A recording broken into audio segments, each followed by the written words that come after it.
So hello everyone, welcome to our class. And आज की class में हम आपको कुछ इम्पोर्टेंट टॉपिक मार्क करा देंगे, ठीक है, जिसके बहुत ज़्यादा चांसेस हैं कि वो इस बार बोर्ड्स में आपके आएँ, क्योंकि बहुत सारे जो पेपर हैं, सैम्पल पेपर इस साल का और जो प्रीवियस ईयर के पेपर हैं उनको मैंने एनालाइज करके जो मोस्ट रिपीटेड टॉपिक है ना उनको मैं आज मार्क कराने वाला हूँ। और ये बुक नंबर 1 में जो इंपॉर्टेंट टॉपिक है ना उनकी वीडियो है। बुक नंबर 2 की भी कल आ जाएगी, ठीक है। और इससे पहले मैंने इस साल का जो सैम्पल पेपर है आपका उसका पूरा सॉल्यूशन और उससे क्या क्या हमें आइडिया हो सकता है कि हमारा पेपर कैसे आने वाला है, ये सब मैंने बात कर ली है। तो अभी ये वीडियो जब एंड होगा तो एंड स्क्रीन पे यहाँ पे वो वीडियो आएगी, उसको भी आप देख लेना, ठीक है। 40 से 45 मिनट की वीडियो है, उससे बहुत हद तक आइडिया आपको हो जाएगा कि पेपर आपका इस साल का कैसे आने वाला है, ठीक है। और पीछे कुछ आपको अगर नॉइज़ आ रहा होगा तो सॉरी उसके लिए, बगल में एक कंस्ट्रक्शन चल रहा है तो प्लीज़ आप उसको इग्नोर करना। और चलिए स्टार्ट करते हैं। देखो बुक नंबर 1, जो बुक नंबर 1 है इससे बहुत 40 नंबर का क्वेश्चन आता है, ठीक है। 40 नंबर का क्वेश्चन आता है और बुक 2 से भी 40 नंबर का क्वेश्चन आता है, ठीक है।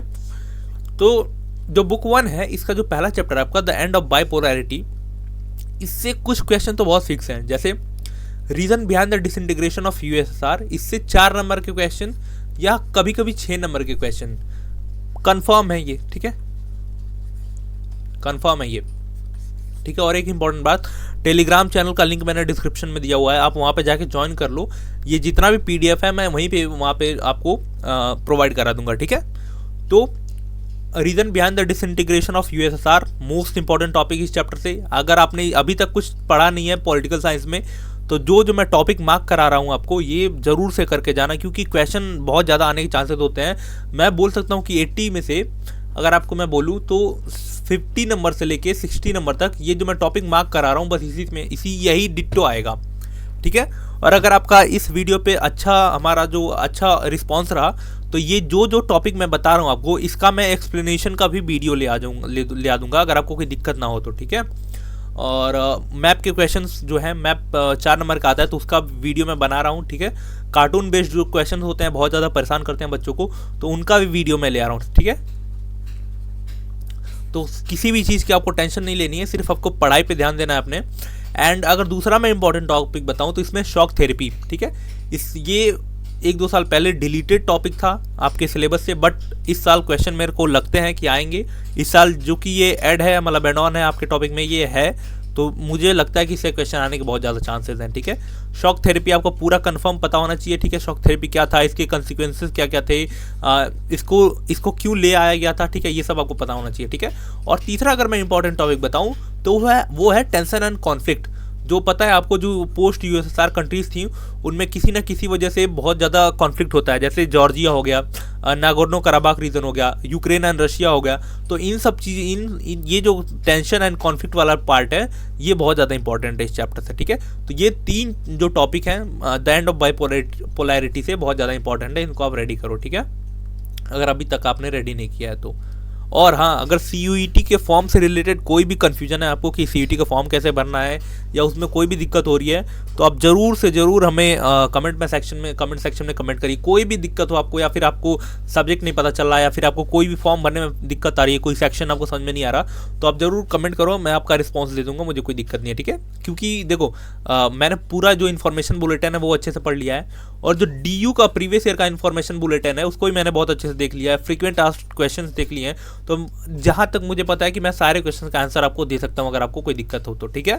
तो प्लीज़ कमेंट कर देना आप, और ये वीडियो कैसे लगी वो भी बताना, ठीक है। अगर मैं चैप्टर 2 की बात करूँ तो कंटेम्प्रेरी सेंटर ऑफ पावर, ठीक है, ये चैप्टर का नाम है। इसमें से 2 ही इंपॉर्टेंट टॉपिक है, एक यूरोपियन यूनियन, ठीक है। अगर मैं पार्शली बात करूँ तो उसमें आप देख लेना आसियान का है, ठीक है, आसियान एक बार देख लेना, पार्शली है ये, कोई ज़्यादा इंपॉर्टेंट नहीं है। 1 मिनट में पेन का कलर चेंज कर देता हूँ ताकि आपको साफ दिखे, ठीक है। और मैं दूसरा बात करूँ तो जापान एंड साउथ कोरिया, ये अल्टरनेट सेंटर ऑफ पावर जो है, ये इनका एक बॉक्स में आपके बुक में बॉक्स में अलग से मेंशन होगा, तो ये आप ध्यान से देख लेना, ठीक है, क्योंकि ये इस पे क्वेश्चन आने के ज़्यादा चांसेस होते हैं क्योंकि बच्चे इसको इग्नोर करते रहते हैं, ठीक है। और मैं चैप्टर 3 की बात करूँ तो ये तो जो है चैप्टर 3 का नाम है कंटेम्प्रेरी साउथ एशिया। इसमें इंपॉर्टेंट टॉपिक सिर्फ इंडो पाक कॉन्फ्लिक्ट है एंड पीस एंड कोऑपरेशन है, ठीक है। और मैं चैप्टर 4 की बात करूँ तो इससे क्वेश्चन बहुत आने के चांसेस होते हैं। ये है ना स्ट्रक्चर्स रिफॉर्म्स इन UN, ठीक है, इससे क्वेश्चन आने के हमेशा चांसेस होते हैं 6 नंबर के, ठीक है। 6 नंबर के बहुत ज़्यादा चांसेस होते हैं, हाई चांसेस होते हैं, और 4 नंबर के आने के चांसेस होते हैं इस टॉपिक से रिलेटेड, ठीक है। Structure and function of UN, ठीक है, ये याद रखना है आपको, ये टॉपिक इंपॉर्टेंट है।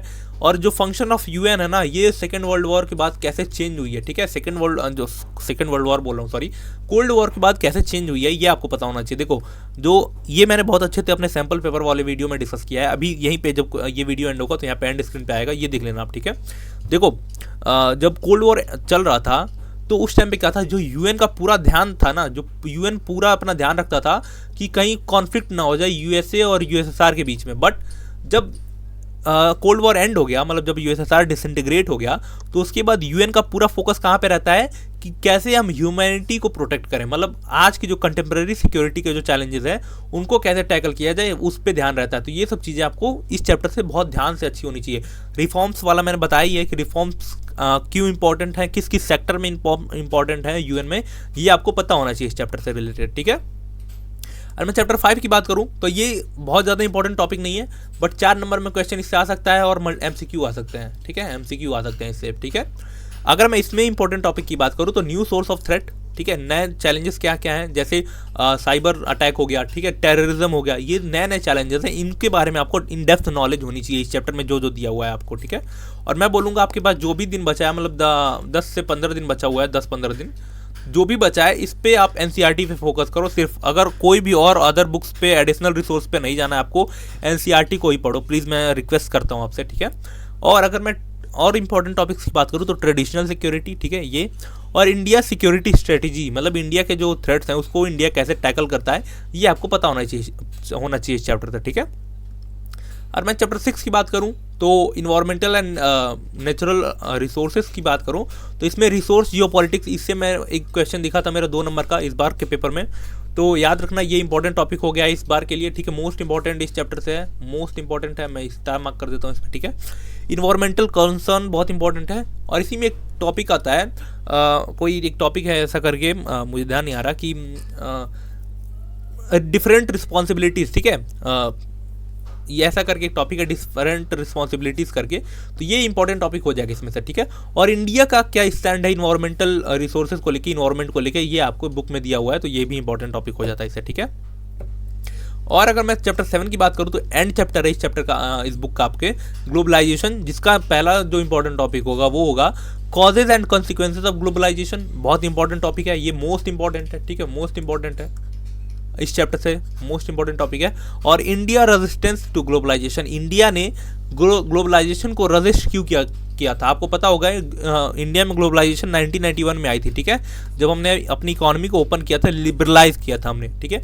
उससे पहले हमने 1947 से लेके 1991 तक हमने अपनी इकोनॉमी को ओपन क्यों नहीं किया, ग्लोबलाइजेशन को हमने पार्ट अपने इकोनॉमी में पार्ट क्यों नहीं बनाया, ये आपको इंपॉर्टेंट है, ठीक है, ये इससे इंपॉर्टेंट चैप्टर से है, ठीक है। तो ये आपको पता हो जाना चाहिए, ठीक है, ये इंपॉर्टेंट है। ये सारे जो टॉपिक मैंने बताए हैं, ये सारे टॉपिक आपको बहुत ध्यान से पढ़ने हैं। आप और टॉपिक पढ़ो या ना पढ़ो, लेकिन ये जो मैंने टॉपिक बताए हैं बहुत ध्यान से पढ़ना, ठीक है। तो ये वीडियो यहीं पे एंड करते हैं, और जो दूसरी इंपॉर्टेंट वीडियो है, मतलब जो सेकंड बुक की जो इंपॉर्टेंट टॉपिक है, उनको मैं अगली वीडियो में मार्क करा दूंगा, ठीक है, क्योंकि मैं चाहता नहीं कि वीडियो ज़्यादा लंबी बने। एंड प्लीज़ अगर आपको वीडियो अच्छा लगा होगा तो हमारे चैनल को सब्सक्राइब करिए, आपका एक सब्सक्राइब भी हमें बहुत मोटिवेट करता है कि हम काम करते रहें, ठीक है। तो प्लीज़, और कोई भी क्वेरी हो, कोई भी रिलेटेड क्वेरी हो तो ज़रूर से ज़रूर हमें कमेंट सेक्शन में कमेंट कर देना, ठीक है, और इस वीडियो को ज़रूर से लाइक कर देना, ठीक है।